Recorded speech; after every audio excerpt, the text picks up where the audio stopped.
శ్రీ గురుభ్యో నమః. శ్రీమాత్రే నమః. మా ప్రేక్షకులందరికీ విశ్వావసు నామ శుభాకాంక్షలు తెలియజేస్తూ రాశి ఫలితాలు ఈ సంవత్సరం అంతా ఎలా ఉండబోతోంది, ఏ రాసుల వారికి ఏ విధమైనటువంటి ఫలితాలు ఉండబోతున్నాయి అనేటటువంటి అంశాలన్నీ ఇప్పుడు తెలియచెప్పుకుందాము. మార్చి 31వ తేదీ 2025వ సంవత్సరం ఆ రోజు నుంచి మనకి విశ్వావసు నామ సంవత్సరం ప్రారంభం అవుతూ మార్చి 19వ తేదీకి 2026వ సంవత్సరంలో ఈ విశ్వావసు నామ సంవత్సరం అయిపోయి పరాభవ నామ సంవత్సరం తిరిగి ఆరంభం అవుతుంది. అయితే ఈ మార్చి 19 వరకు 2026వ సంవత్సరంలో అప్పటి వరకు గ్రహస్థితులలో వచ్చేటటువంటి ముఖ్యమైన మార్పులు మనకి రవి గారు, అలాగే బుధుడు, శుక్రుడు ఈ 3 గ్రహాలు కూడా నెలకి ఒకసారి చొప్పున రాశి మారుతూ ఉంటాయి. కుజుడు 45 రోజులకి మారుతారు. రాహుకేతువులు 1.5 సంవత్సరానికి ఒక్కసారి రాశి మారుతారు. అలాగే గురువు గారి యొక్క సంచారము సంవత్సరానికి ఒక రాశి చొప్పున మారుతూ ఉంటుంది. శని గారి యొక్క సంచారము 2.5 సంవత్సరాల కాలము ఒక రాశిలో ఉంటుంది. ఇక నిత్యము మారేవారు ఎవరు అంటే 2.5 రోజు, 2 నుంచి 2.5 రోజు మధ్యలో కొద్ది గంటల వ్యవధానమే అన్నమాట చంద్రుడి యొక్క గమనం మారిపోతుంది. ఈ విధంగా గ్రహస్థితుల యొక్క చలనం ఉంటూ ఉండగా ప్రధాన గ్రహాలని అంటే గోచారాన్ని నిర్దేశం చేసేటటువంటి గ్రహాలు ఏవైతే దీర్ఘకాల సంచారం చేస్తున్నటువంటి గురువు గారు గాని, శని గారు గాని, రాహు గాని, కేతు గాని ఉన్నారో ఈ 4 గ్రహాలు కూడా గోచారాన్ని ఎక్కువగా ప్రభావితం చేస్తాయి. ఆ తరువాత ప్రభావితం చేసేవారు ఎవరు అంటే కుజుడు.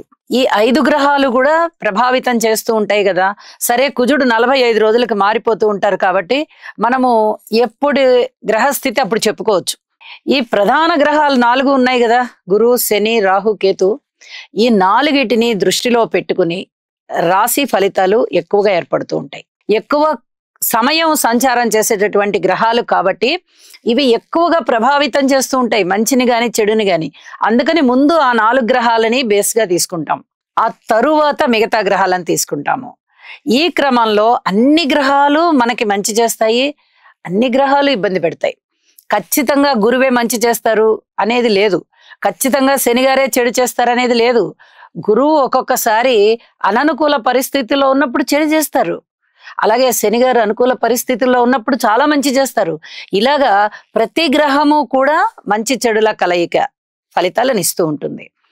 ఈ క్రమంలోనే విశ్వావసు నామ సంవత్సరంలో సంవత్సర ఆరంభంలో గ్రహాలు ఏ విధంగా ఉన్నాయి, సంవత్సరం చివర గ్రహాలు ఏ విధంగా ఉన్నాయి, అలాగే ఈ రాహు గాని, కేతువు గాని, గురువు గారు గాని, శని గారు గాని ఎప్పుడెప్పుడు మారుతున్నారు, వారి యొక్క సంచార కాలంలోని ముఖ్యాంశాలు ఏమిటి, అవే రాశి ఫలితాలు ఎలా ఉన్నాయో ఇప్పుడు తెలియచెప్పుకుందాం.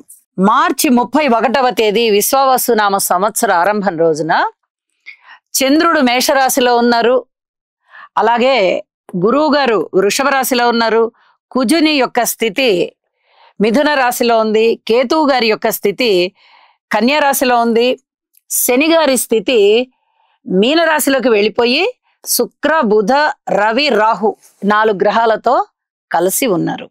ఇది సంవత్సర ఆరంభంలోని గ్రహాల యొక్క చలనం ఏ విధంగా ఉంది అనే కుండలి. మరి పరాభవ నామ సంవత్సరం ప్రారంభం అయిపోతుంది మార్చి 20వ తేదీ నుంచి.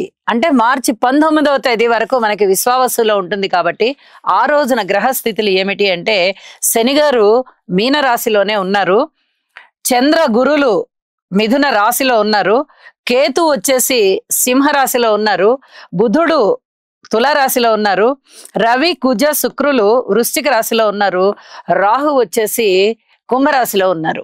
అంటే రాహుకేతువులు మారి ఉన్నారు, శని గారు మారి ఉన్నారు, అలాగే గురువు గారు కూడా మారి ఉన్నారు. సంవత్సరాంతం రోజుకి వచ్చేటప్పటికి ఎప్పుడెప్పుడు మారారు వీళ్ళు అంటే గురువు గారి యొక్క స్థితి మే 15న గురువు గారి యొక్క స్థితి మారి ఉన్నది. అలాగే మే 20వ తేదీన రాహు కుంభరాశిలోకి వచ్చారు, కేతువు సింహరాశిలోకి వచ్చారు.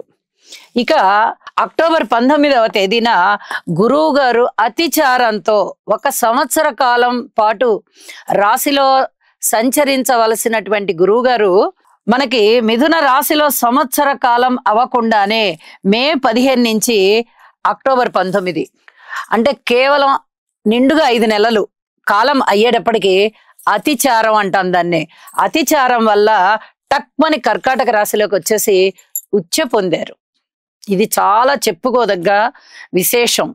ఈ గ్రహ ఫలితాలన్నింట్లలోనూ గురువు గారి మార్పు అతిచారం వల్ల ఉచ్చలోకి రావడం అనేది చాలా గొప్ప మార్పు అన్నమాట. ఇటువంటి మార్పు 5 నెలలకే జరిగింది. సంవత్సర కాలం నడవవలసినటువంటి గురువు గారు 5 నెలల కాలానికే అతిచారంతో వచ్చేసి తిరిగి మళ్ళీ వక్రించారు. వక్రించి ఎప్పుడు వెళ్ళారంటే డిసెంబర్ 6వ తేదీన, అంటే ఇంచుమించుగా ఒక నెల 15 రోజుల కాలం అనుకుందాం. నెల 15 రోజుల కాలానికి మళ్ళీ వక్ర గమనంతో మిథున రాశిలోకి వెళ్ళిపోయారు. ఇక్కడ దగ్గర నుంచి మార్చి 19వ తేదీ వరకు, అంటే విశ్వావసు నామ సంవత్సర చివరి రోజు వరకు కూడా అదే రాశిలో ఉన్నారు. గ్రహ స్థితులలో వచ్చిన మార్పులు ఈ విధంగా ఉండగా ఇక ఏ రాశి వారికి ఎలాంటి ఫలితాలు ఉంటాయి అనేది ఇప్పుడు తెలియచెప్పుకుందాము. సింహరాశి. సింహరాశి వారికి విశ్వావసు నామ సంవత్సరంలో గ్రహస్థితులన్నీ ఏ విధంగా ఉండబోతున్నాయి? మరి సప్తమం నుంచి శని గారు అష్టమంలోకి వెళ్ళారు. అష్టమ శని సంచార దోషం వెన్నాడుతోంది. దశమంలో గురువు గారు ఉన్నారు. అంతగా పూర్తిగా అనుకూలమైన స్థితులు లేవు.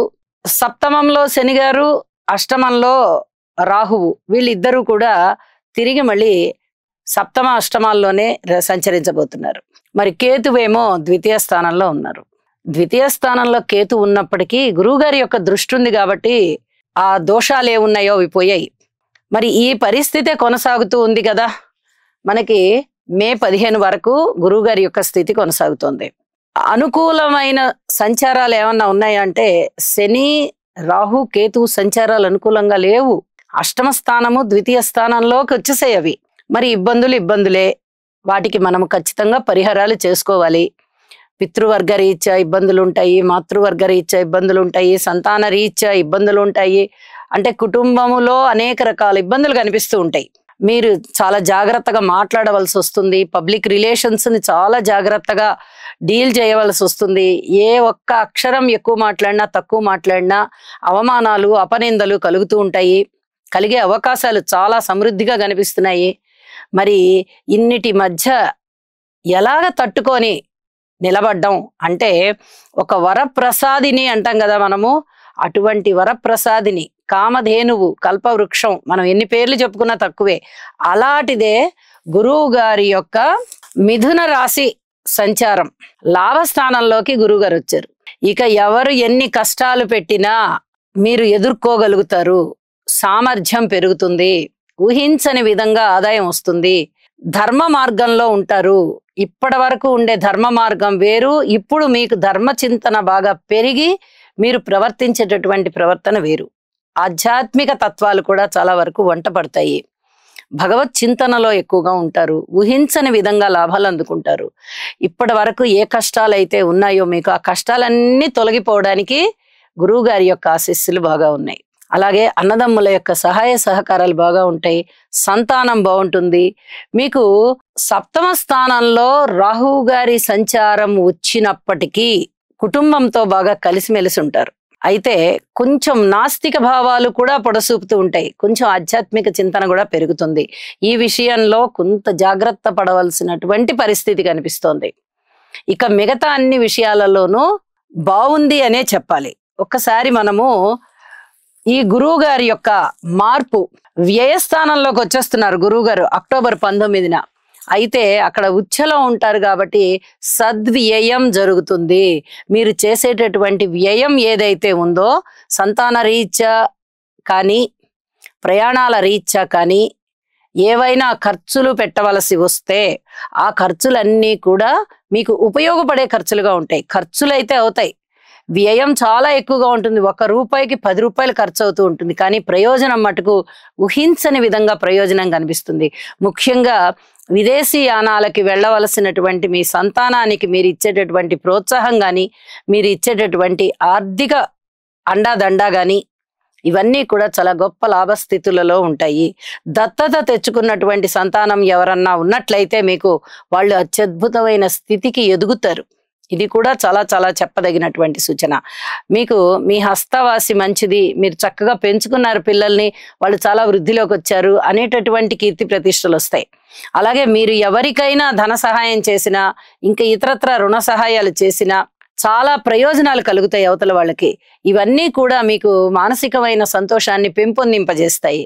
ఇక గురువు గారి యొక్క స్థితి మళ్ళీ తిరిగి 6 డిసెంబర్న లాభస్థానంలోకి వెళ్ళిపోతుంది.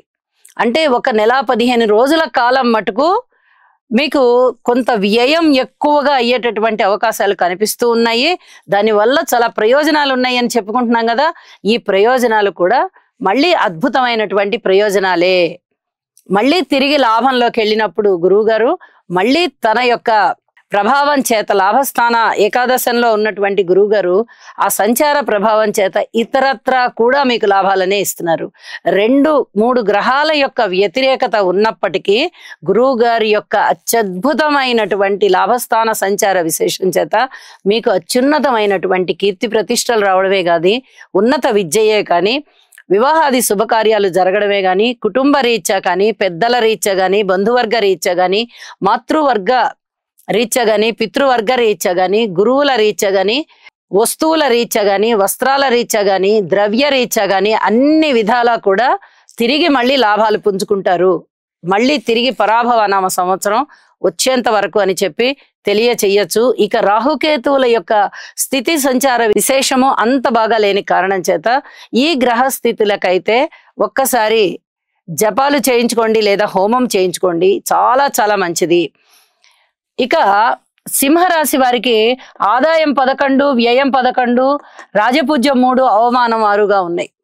అంటే 11, 11, 3, 6 అంటే ఎంత స్థాయిలో మీకు ధనము వనగూరుతోంది. ఇది చాలా చెప్పదగినటువంటి సూచన. పూర్తి స్థాయిలో అన్నమాట. ఇంకా అసలు 11 భాగాలంటే అత్యద్భుతమైన స్థాయిలు. ఇంత అద్భుతమైన స్థాయిలో మీకు ఆదాయం పెరుగుతోంది. ఇక్కడ గురువు గారి సంచార ప్రభావ విశేషం చేత చాలా చాలా ఉన్నత స్థితిలో ఉంటున్నారు మీరు. అలాగే రాజపూజ్యం కూడా ఎక్కువే ఉంది. ఇక అవమానము దాన్ని మీరు పట్టించుకోవాల్సిన అవసరం లేదు. అత్యద్భుతమైనటువంటి లాభస్థానంలో గురు సంచార విశేషం చేత మీకు అన్ని రకాలుగాను లాభంగానే ఉన్నది అని చెప్పి తెలియజేస్తున్నాను. ఇక వ్యయం విషయంలో మటుకు మీరు ఆలోచించండి. వచ్చిన డబ్బు వచ్చినట్టు ఖర్చు అవుతోంది. ఇక్కడ వ్యయస్థానంలో కూడా గురువు గారి యొక్క సంచారం జరుగుతోంది కదా, కాబట్టి ఇక్కడ ధనము ఎక్కువ ఖర్చు అవుతోంది. అయితే అది సద్వ్యయం. మరొకసారి కూడా చెప్తూ ఉన్నాను, ఇది జ్ఞాపకం పెట్టుకొని సంచరించుకోండి, ధనాన్ని జాగ్రత్త చేసుకోండి అని చెప్పి మరీ మరీ తెలియజేస్తున్నాను. మీ పక్కన ఉన్న వారే మీ మీద దుర్భాషలు ఆడడం కానీ, బురద జల్లే ప్రయత్నాలు చేయడం కానీ చేస్తారు. ఏ గ్రహం ఇచ్చే ఫలితం ఆ గ్రహం ఇస్తుంది. ఎప్పుడైనా నవగ్రహాలు మనకి చాలా అత్యంత శక్తివంతమైనవి. ఏ గ్రహం ఇచ్చేటటువంటి ఫలితం ఆ గ్రహం ఇస్తుంది. మరి అష్టమ దోషం ఫలము, సంచార దోషము శని గారికి వచ్చింది. అలాగే సప్తమ స్థాన సంచార దోషము రాహువుకి వచ్చింది. రాశిలోనే కేతువు, ఇక సప్తమంలో రాహువు. సంబంధ బాంధవ్యాలను చెడగొట్టే విధంగా ఉంటారు. ఎక్కడా కూడా ఎవరిని ఆత్మీయంగా ఉండనివ్వరు. భార్యాభర్తల మధ్య కలహాలు రావడము, దెబ్బలాటలు రావడము, దుఃఖము కలగడము, ఇంకా చెప్పాలంటే శోకము కలగడము, ఇలాంటి వాటికి అవకాశాలు ఉన్నాయి. మీరు పరిహారం చేయించుకోమని అందుకనే తప్పనిసరిగా చెప్తున్నా. హోమం చేయించుకోండి. హోమానికి చాలా పెద్ద ప్రయోజనం ఉంటుంది. ఒక్కసారి హోమం చేయించేసుకుంటే ఇక మీరు ఎక్కువగా కష్టపడాల్సిన పని లేదు. ప్రతిరోజు నవగ్రహాల జపం చేసుకున్నా చాలు మీరు, లేదా స్తోత్రపారాయణాలు చేసుకున్నా చాలు.